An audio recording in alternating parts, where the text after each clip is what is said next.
Hello friends, this is my first video on Java. So today's first question is write a program to read two numbers and display the sum without using plus operator. So here we go to use bitwise operator, and with the help of that iteration we will solve this. I have written this so as to take less time. That's why I have इसलिए मैंने पहले ही से लिख लिया इसको। तो मैं explain कर देता हूँ। import java.util.scanner, तो जो स्कैनर क्लास है वो java.util पैकेज में है, तो उसको हम यहाँ से इंपोर्ट कर रहे हैं ताकि हम कीबोर्ड से कुछ भी ले सकें। और ये क्लास नेम सम है हमारा, पब्लिक स्टैटिक वॉइड नेम तो सबको पता ही है, scanner sc is equal to new scanner system dot in. तो स्कैनर sc जो हमारा ऑब्जेक्ट बना है, स्कैनर एक क्लास है, उसका हमने ऑब्जेक्ट बनाया है न्यू स्कैनर, और आर्गुमेंट पास किया है सिस्टम डॉट इन, जो कि कंसोल को जोड़ता है, कीबोर्ड को जोड़ता है कंसोल से, सिस्टम डॉट इन। और सिस्टम डॉट एलन एंटर टू नंबर्स, हमने यहाँ पे स्क्रीन में प्रिंट होने के लिए हमने लिख रखा है एंटर टू नंबर्स। अब हम उन नंबर्स को सेव करेंगे जो कि हम कीबोर्ड से लेने वाले हैं। तो हमने int a is equal to sc dot next int, ये नेक्स्ट इंट एक मेथड है स्कैनर क्लास में, तो हमने उसको यहाँ यूज किया है। इंटीजर के साथ है तो इसलिए नेक्स्ट इंट यूज किया। सेकंड वेरिएबल के लिए भी यही करेंगे, int b is equal to sc dot next int.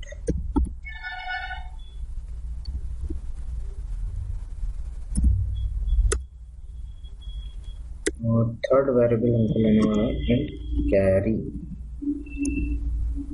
Carry के बारे में बताऊंगा कि क्यों हमको कैरी यूज करना ही है, ये भी मैं बताऊंगा। तो देखते हैं, इटरेशन के लिए हमको वाइल लूप का यूज करना है। While b is not equal to 0। ये लूप तब तक चलेगा जब तक b की वैल्यू 0 नहीं हो जाती, तब तक ये लूप रन करेगा।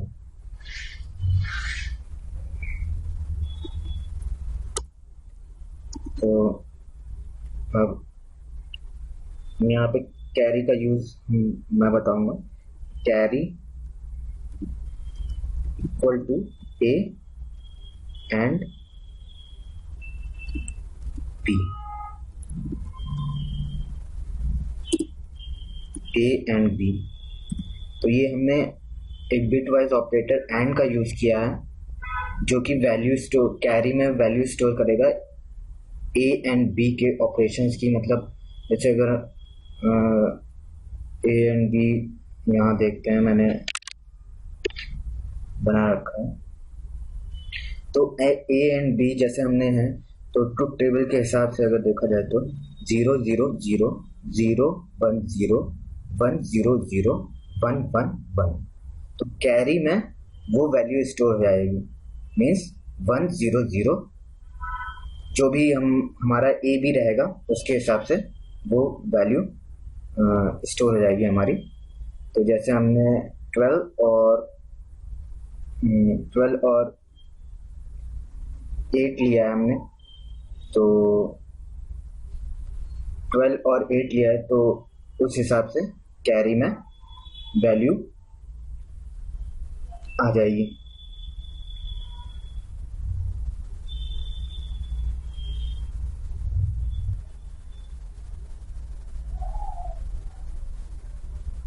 तो कैरी का ये है, जैसे हमने 12 और 8 का बाइनरी निकालेंगे। 12 का बाइनरी होता है 1100 और 8 का बाइनरी होता है 1 और 000। तो कैरी में जो स्टोर होगा a एंड b स्टोर होगा। तो जैसे एंड ऑपरेटर जो होता है, एंड गेट होता है, उसकी ट्रुथ टेबल के हिसाब से जो होता है 1 1 इज इक्वल टू 1 होता है। और कोई भी अगर दो बिट सेम होगी तो ट्रू आएगा, अगर कोई भी बिट फॉल्स होगी तो फॉल्स आएगा, कोई भी एक बिट अगर फॉल्स होगी तो फॉल्स आएगा। तो यहाँ पे हमने उसका 12 और 8 हमने ए और बी की वैल्यू ली है, तो यहाँ पे 1 1 इक्वल टू 1, जैसा कि आप देख रहे हैं यहाँ पे 1 1 इक्वल टू 1 ये। तो यहाँ पे ये चीज़ है। तो कैरी पे हमारे इस बार सेव हुआ है 1000, ये पूरा हमारा कैरी में सेव हो गया है। चलिए देखते हैं अपना प्रोग्राम आगे। कैरी ले लिया, फिर हम a equal to a XOR b, XOR operator का, XOR बिटवाइज ऑपरेटर का यूज किया है हमने यहाँ पे। तो जो इसका वर्किंग भी मैंने लिख रखा है। XOR में क्या होता है, अगर कोई भी एक ट्रू है तो ट्रू होता है, कोई एक ट्रू है तो ट्रू होता है, और जैसे दोनों फॉल्स हैं तो आंसर फॉल्स होगा, 0 होगा, और 0 1 है तो आंसर 1 होगा, और 1 1 है तो 0 हो जाएगा और एक कैरी चला जाएगा। लेकिन ट्रुथ टेबल में हम ये लिखते नहीं, तो यहाँ पे ऐसा है। और फिर आगे देखते हैं।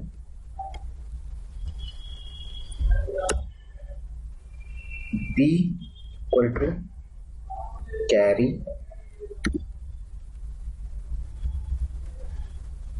and left shift operator 1 to 1 place, and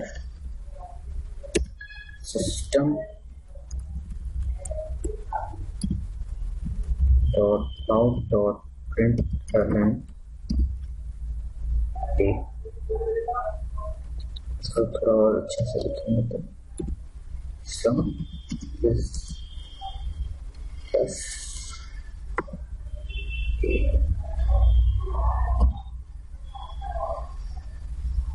तो इस प्रोग्राम को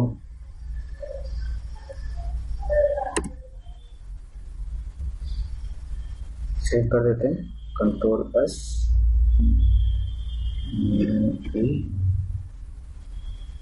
programme source sum dot Java, ये सेव हो गया। और मैं आपको बताना चाहूँगा जो ये बिटवाइज ऑपरेटर है, ये बिटवाइज ऑपरेटर का क्या वर्किंग है यहाँ पे। तो जैसे हमने ए बी लिया है, तो 12 और 8 का अगर हम a XOR b करेंगे तो आंसर क्या आएगा, 1 1 0 एंड 1 0 1 0 0 0 0 0 0। तो हमारा आ जाएगा आंसर 0 1 0 0, जिसकी वैल्यू होती है 4, डेसिमल में 4 होती है वैल्यू इसकी। और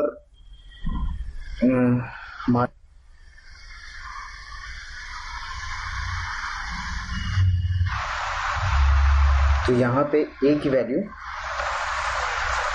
4 हो जाएगी, a इक्वल टू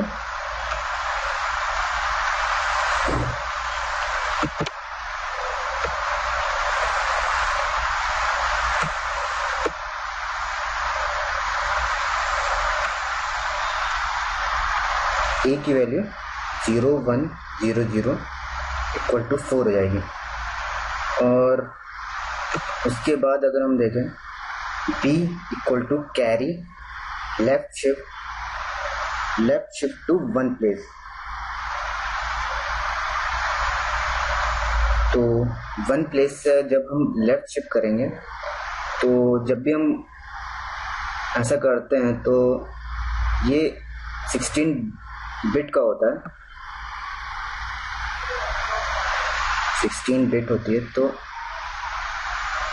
जब भी लेफ्ट शिफ्ट करते हैं तो पीछे से हमको एक प्लेस तक है तो पीछे से हमको 1 0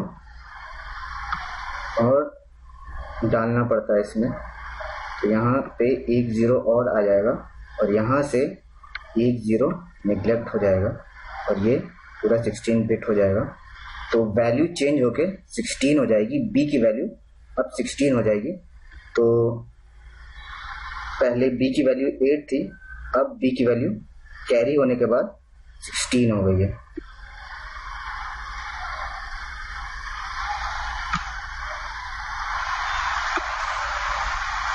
बी इक्वल टू 16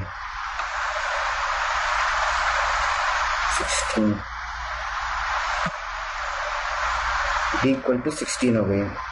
एंड जब फिर से, क्योंकि अभी यहाँ पे तो जो कैरी था हमारा कैरी जो भी था 1 0 0 0, तो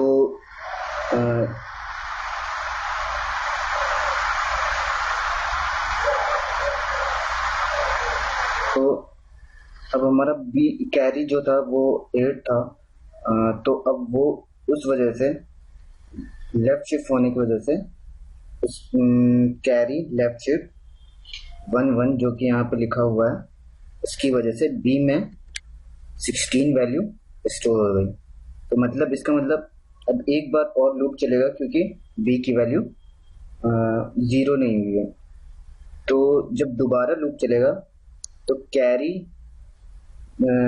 ए एंड बी, तो कैरी में जब भी हम अगर एंड ऑपरेट इसका और इसका दोनों का ए और बी का एंड करेंगे तो वैल्यू 0 0 हो जाएगी। और फिर उसके बाद दूसरे स्टेप में ए और एक्सॉर बी का जो आंसर आ जाएगा वो 20 आ जाएगा और इस तरह से हमारा लूप एंड हो जाएगा। चलिए रन करके देखते हैं। ये सेव कर लेता हूँ, कोड पर सेव कर चुका हूँ। कमांड प्रॉम्प्ट में cmd से कमांड प्रॉम्प्ट ओपन हो जाएगा। Command prompt semicolon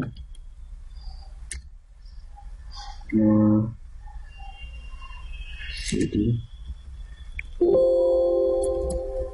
java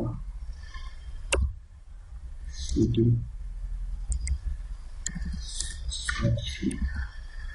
and java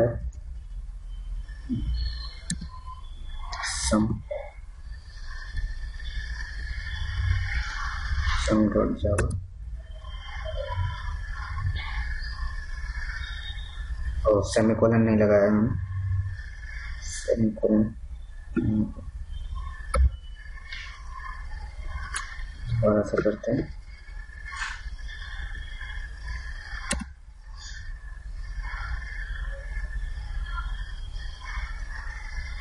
ये देखिए रन हो चुका है। अब एक्सक्यूट करते हैं जावा सम क्लास को हटा देते हैं। इंटर टू नंबर जैसे हमने दिए 8 12 8 20, तो हमारा सम आ रहा है 20। ये और बार कर लेते हैं। जावा